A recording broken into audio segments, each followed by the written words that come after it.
My cabin sat in a quiet valley by the Silverpine River, about 3 miles from the nearest paved road. I'd built it myself 15 years ago, a refuge from the chaos of city life, with cedar walls, solar panels, and a porch that overlooked the fog-draped hills every morning. I wasn't a recluse, but after retiring from state service, I wanted peace. What I didn't want was an HOA. But life, it seems, has a cruel sense of humor. 3 years ago, a developer bought the land north of me and built Silverpine Estates, a high-end neighborhood full of imported palm trees, matching mailboxes, and people who thought the wilderness was a backdrop for Instagram photos. And along with them came the inevitable, the Silverpine Homeowners Association. At first, I ignored them. Their rules didn't apply to me. My property was outside their jurisdiction. I'd bought my land before the development even existed. But that didn't stop the HOA from trying to drag me under their thumb. It started with polite letters about community standards and unified visual harmony. Then came warnings about unauthorized structures, meaning my chicken coop. Eventually, they claimed my solar panels were a reflective nuisance. Their president, Karen Doyle, was the worst of them all.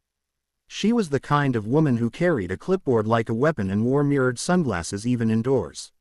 She'd already harassed half her neighborhood for things like mismatched curtains or garden gnomes. And for reasons only she understood, she decided I was her next project. I tolerated her emails, her letters, even the photos she took of my driveway from the public road. But what happened that Tuesday morning crossed every line. The day began peacefully enough. The state attorney general, Mark Wilkins, was scheduled to visit me that morning. Yes, that attorney general.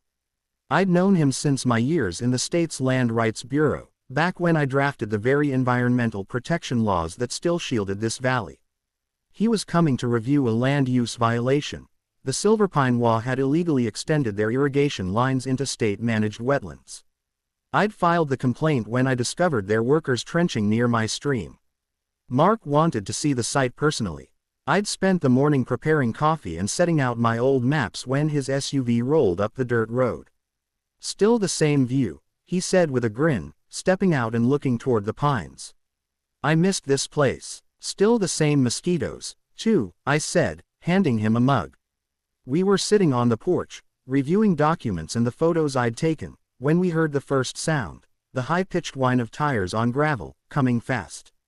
Mark frowned. "You expecting someone else?" I wasn't. A white Lexus SUV shot around the bend, fishtailing on the loose stones before slamming to a stop beside the porch. The driver's door burst open, and out stepped the demon herself, Karen Doyle. She wore her signature pink cardigan, designer sunglasses, and that eternal scowl that could wilt flowers. In one hand, she held a clipboard. In the other, a phone already recording. I didn't even have time to stand before she stomped up my steps. "Mr. Grayson," she barked, "you were in violation of Silverpine Association Code 12A regarding unapproved gatherings and exterior structures visible from the road." Mark's eyebrows shot up. "Excuse me." Karen turned to him, eyes narrowing like she'd spotted a trespasser on her imaginary lawn. "And who are you? You're not on the community roster." I took a slow breath. "Karen, you have no jurisdiction here. This is my property, outside of Silverpine's boundaries. You need to leave." "I'll do no such thing," she snapped, brushing past me like she owned the place. "Your so-called cabin is a visual blight on the community. The board has already voted that it must be brought into compliance." Mark, ever the professional, set down his coffee and stood. "Ma'am, you're trespassing." She gave a sarcastic laugh. "Oh, really? And who are you?" "His lawyer." He smiled slightly. "State Attorney General, actually." Her mouth opened, then shut again. But only for a moment. "Well," she sputtered, straightening her cardigan, "even so, this man has ignored multiple notices from our legal counsel. He's in clear violation of our community aesthetics and—" Mark cut her off. "Your community has illegally extended irrigation into protected wetlands. You're on the wrong property and the wrong side of the law." Her jaw twitched. "That's ridiculous. Our landscapers had full approval." "No," I said, stepping beside him. "They didn't. You trenched through a state-monitored waterway." I caught your crew dumping fertilizer near the creek. Karen's eyes darted between us, her confidence wobbling. You can't prove that. Mark lifted the folder I'd prepared. Oh, we can. Photos, permits, coordinates, all logged. For a moment, the only sound was the wind through the pines. Then Karen's mask cracked. You're colluding. This is harassment. You think you can intimidate me? She pointed her phone directly at my face, recording again. This man has been a nuisance to Silverpine Estates since we moved in. I'm documenting this illegal confrontation for the record. I couldn't help but laugh. Karen, you barged into my home while the Attorney General was sitting on my porch. Do you even hear yourself? I don't need to hear myself. She snapped. I know my rights. Mark sighed, pulling a small card from his wallet. And you're about to learn mine. You have exactly 30 seconds to step off this property, or I'll have the county sheriff escort you out. For once, Karen looked genuinely uncertain. Her gaze flicked toward her Lexus, then back at the camera. You can't threaten a citizen for enforcing community standards. Ma'am, Mark said patiently, your community standards end at your property line. You're standing on private land, without invitation. That's trespassing, and obstruction, since we're conducting an active state investigation. Karen's phone wavered. Investigation. That's right, he said. Into Silverpine's environmental violations. And based on what I've just witnessed, I may add harassment and unlawful entry to that list. Her face went pale, then flushed bright red. She stammered something incoherent before stomping back toward her SUV. This isn't over, she shouted, slamming the door. The HOA will have the final say. Mark watched her tear down the road, dust kicking up behind her. Charming woman, he muttered. Her personality's about as pleasant as her irrigation practices, I said. We went back to the table, but the incident left a crackle of tension in the air. Mark shook his head. You weren't exaggerating in your complaint. She's dangerous in her own petty way. Oh, she's worse when she's embarrassed, I warned him. And you just embarrassed her in front of a camera. He smiled. Then I look forward to seeing her explain that footage in court. I thought that would be the end of it. But Karen wasn't the type to accept humiliation quietly. By evening, the rumors started. Silverpine's Facebook page was suddenly full of posts claiming I'd threatened HOA officials and illegally hosted state agents. Someone posted a blurry screenshot of Karen's video, captioned, "Local squatter attacks HOA president." The next day, I found orange violation notices taped to my mailbox, my fence, even my truck. Each one carried the HOA's logo, though none had any legal authority. Then came the noise. Cars driving by at midnight, strangers taking photos of my property. It was harassment, pure and simple. I called Mark. Let them dig their hole, he said calmly. We're already moving forward with the environmental case. But if she crosses into criminal territory again, document everything. So I did. 3 days later, she crossed that line again.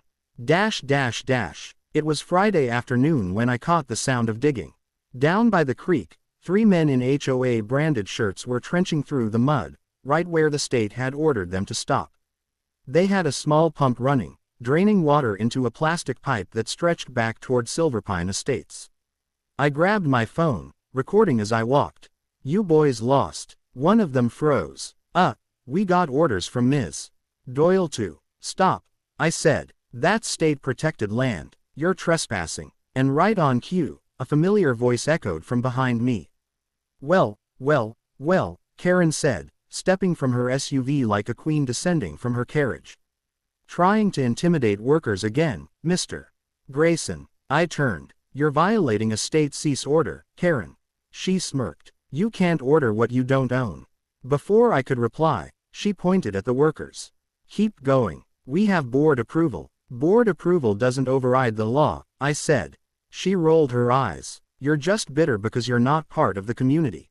Maybe if you joined the HOA, we could resolve this amicably. By paying you to bully me, I said. She crossed her arms. By respecting standards. Just then, a deep voice called from the ridge, Ms. Doyle. Karen turned, and her smugness vanished. Mark Wilkins stood at the top of the hill, flanked by 2 uniformed state rangers. He raised a hand, holding up a court-stamped document. This area is under a temporary injunction pending investigation, he said, his tone sharp. Any further alteration of the creek bed constitutes criminal damage to state property. Karen's face drained of color. You can't just show up unannounced. I can, he said, descending the slope. And I did, because your HOA decided to ignore multiple cease orders. One of the rangers pointed to the pump. Ma'am, we're confiscating this equipment. Karen sputtered. That's our irrigation system. You can't take that. Mark handed her the injunction. The court says otherwise. You and your board are now formally under investigation for environmental violations, trespassing, and harassment. Karen's clipboard slipped from her hand into the mud. The workers quickly shut down their machinery and backed away, clearly wanting no part in what came next. Mark gestured to me. Mr. Grayson, thank you for your cooperation and for providing evidence. Karen rounded on me, shaking with fury. You set me up. I met her gaze. You set yourself up. She pointed a trembling finger. You'll regret this. I'll sue. Ma'am, one of the rangers interrupted gently, please step back. You're impeding an active investigation. Her voice cracked. This is my community. Mark looked at her calmly. Not anymore. Over the next few weeks, the case unfolded like wildfire. The HOA's irrigation project had caused runoff contamination that damaged local fish habitats. Several board members resigned once they realized the state was involved. Karen, predictably, tried to shift the blame, claiming she'd been misled by subordinates. The evidence told another story. Mark's office fined the Silverpine HOA $1.4 million in environmental damages. Their permit to manage shared utilities was revoked, and their wetlands access was permanently closed. Karen herself faced misdemeanor charges for trespassing and obstruction. When she tried to defend herself at the hearing, the judge didn't even let her finish before handing down a fine and community service order, cleaning public parks, ironically. The HOA replaced her with a new president, a quiet man who immediately sent me a written apology. 2 months later, Mark returned to my cabin for one last visit. The valley had gone back to its old rhythm, quiet, peaceful, alive with birds and the sound of the river. He looked around and smiled. You really did preserve something special here. Just wanted to keep it the way it's meant to be, I said. He chuckled. And you did it while teaching an entire HOA what happens when they pick the wrong fight. I raised my coffee cup. To natural justice. He clinked his against mine. To letting nature handle the Karens of the world. As the sun dipped behind the hills, I watched the last light touch the trees, golden and calm. For the first time in months, the valley was silent. No SUVs, no clipboards, no HOA letters taped to my gate. Just peace. And a faint, satisfied smile from the Attorney General sitting beside me, proof that sometimes the law really does work.